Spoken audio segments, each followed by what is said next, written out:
And actually, without him, she's nothing. I don't think they will split yet, but I think she wants to prove that speak without anybody filtering out what she said. She wanted to say the real me, so we don't get to know that.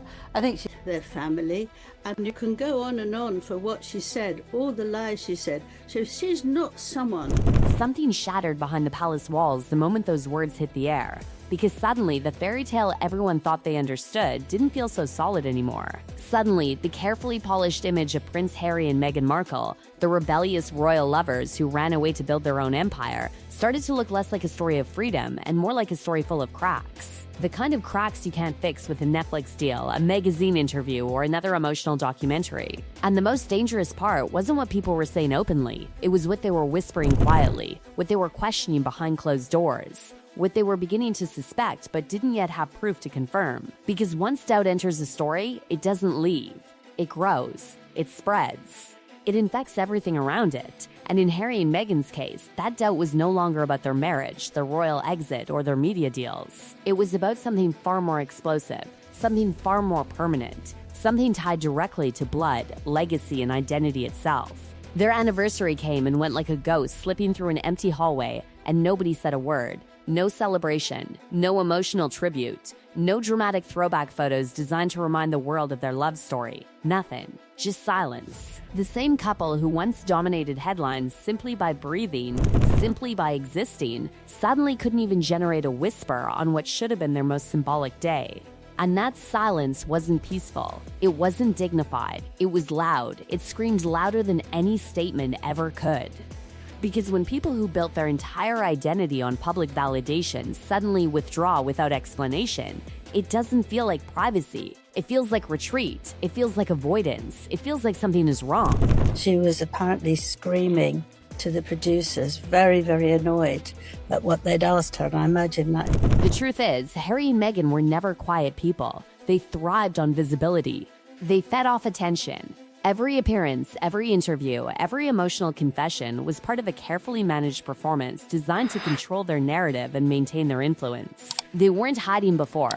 They weren't protecting their peace before. They were telling their story constantly, loudly, relentlessly, which is exactly why their sudden disappearance during such a symbolic moment didn't feel natural.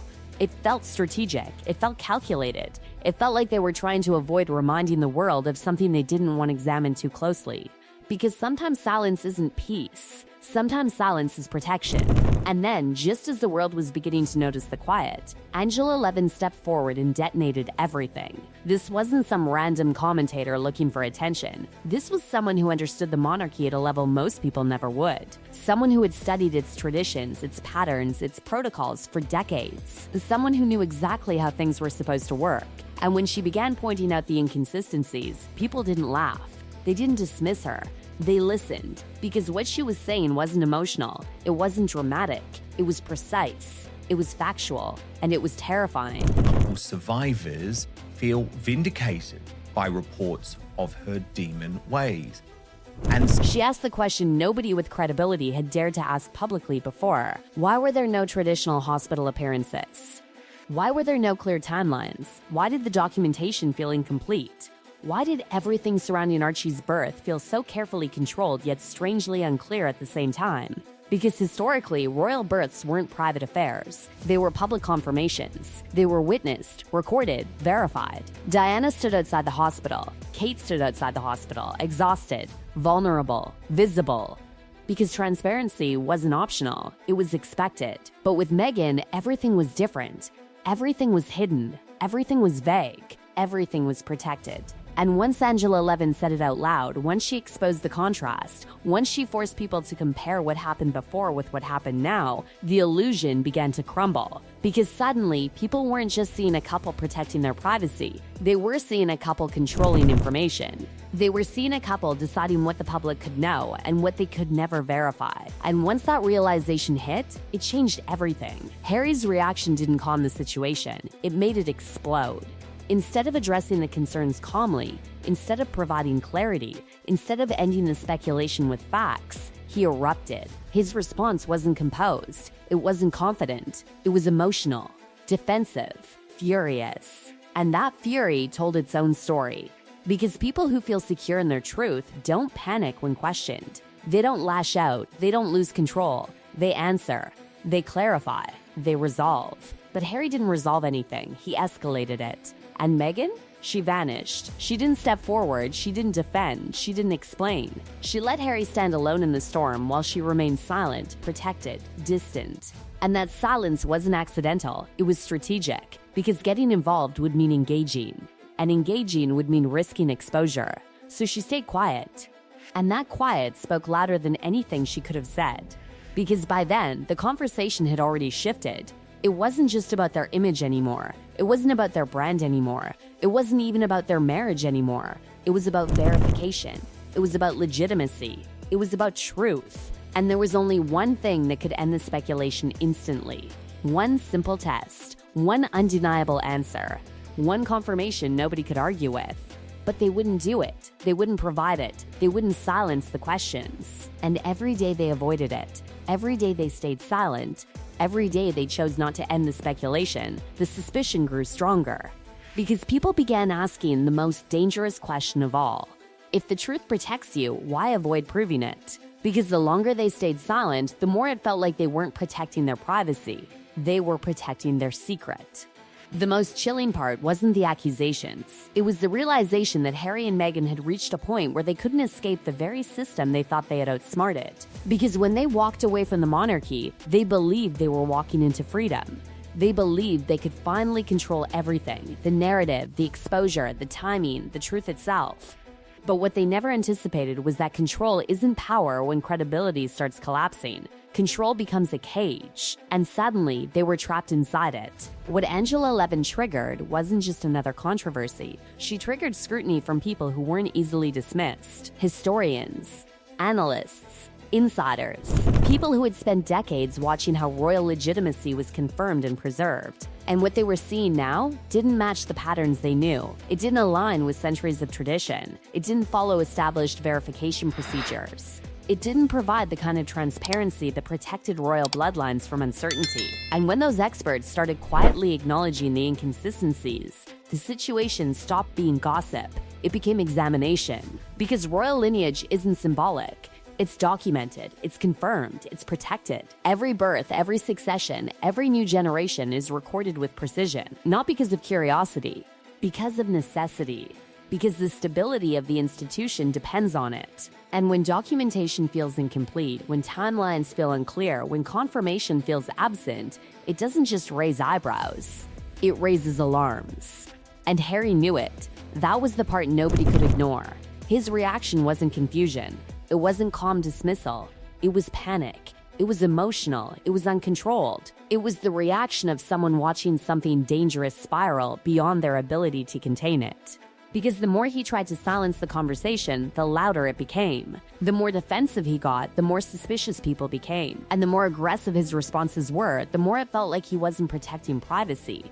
He was protecting vulnerability. Meanwhile, Meghan maintained distance. She stayed invisible. She avoided engagement. And that absence created its own narrative. Because Meghan had never been afraid of attention before. She had never avoided the spotlight when it benefited her. She had never stayed silent when defending her version of events. She had spoken openly about pain, betrayal, injustice, and trauma. She had controlled interviews. She had controlled documentaries. She had controlled storytelling itself. But now, when the questions demanded something verifiable instead of something emotional, she disappeared. And that disappearance became impossible to ignore. Because when people who thrive on exposure suddenly retreat from verification, it doesn't feel like dignity. It feels like fear. The entertainment industry noticed it too. Once upon a time, Harry and Meghan were seen as untouchable. Their royal connection made them valuable. Their rebellion made them fascinating. Their story made them profitable. Companies rushed to sign them. Studios rushed to collaborate. Platforms rushed to amplify them. They weren't just celebrities. They were symbols. They were disruption. They were influence. But influence depends on trust. And trust was evaporating. Executives who once saw opportunity now saw risk. Partners who once saw value now saw uncertainty. Because controversy attracts attention, but uncertainty destroys credibility. And credibility is everything. Without credibility, their story stopped being inspiring. It started being questionable. It started being unstable. It started being dangerous for anyone attached to it. Deals slowed down. Projects stalled. Interest faded. And suddenly, the empire they thought they were building started showing cracks. The irony was brutal. They had left the monarchy to escape control, but now they were discovering that the monarchy had protected them more than they realized. Because inside the royal system, legitimacy was never questioned. It was assumed. It was verified. It was secured by centuries of institutional authority. But outside that system, legitimacy had to be maintained personally. It had to be defended. It had to be proven. And that was something they couldn't control with press statements or emotional storytelling. Because facts don't respond to emotion. Facts respond to evidence. And evidence was the one thing people were demanding. The silence that followed became heavier with every passing week. Because silence isn't neutral when questions remain unanswered. Silence becomes a statement. Silence becomes confirmation. Silence becomes suspicion made visible, and people began noticing how carefully the silence was being maintained, how deliberately nothing was being clarified, how strategically the conversation was being avoided instead of resolved. Because resolution was simple. Too simple. One confirmation, one verification, one undeniable answer. But it never came. And the longer it didn't come, the more obvious it became that this wasn't about privacy anymore. It was about control. It was about preserving a narrative that couldn't survive independent verification. It was about protecting an image that depended on belief rather than confirmation. Because once confirmation enters the story, belief becomes irrelevant. And belief was the foundation everything depended on. What made the situation even more devastating was how quickly public perception was shifting. Harry, once beloved as the rebellious prince who escaped tradition for love, was now seen differently. He wasn't escaping anymore. He was avoiding. He wasn't protecting anymore. He was reacting. He wasn't confident anymore. He was defensive. And that transformation didn't happen slowly. It happened in real time, in front of everyone, documented through every interview, every outburst, every refusal to clarify. The man who once symbolized courage now symbolized instability. And Meghan, once seen as the woman who changed everything, was now seen as the woman who said nothing when everything mattered most. Because silence is powerful, but only when it comes from strength. This silence came from vulnerability, and people could feel it. Because deep down, everyone understood the same terrifying truth. If the answers were harmless, they would already exist. If the confirmation was safe, it would already be public. If the truth protected them, they would already be using it. But they weren't. And that absence created a vacuum. And in that vacuum, speculation became belief. Because people don't fear the truth. They fear the confirmation of what they already suspect. And Harry and Meghan had reached the most dangerous point any public figure can reach. Not the moment they're accused, but the moment people stop believing their denials. Because once credibility breaks, it doesn't return easily. And once trust disappears, everything built on it starts collapsing. Their story was no longer under their control. It was under examination. And examinations don't end with statements. They end with proof. And until proof appeared, the suspicion would remain. Growing, watching, waiting. Because the one thing more powerful than a secret is the moment the world realizes it exists.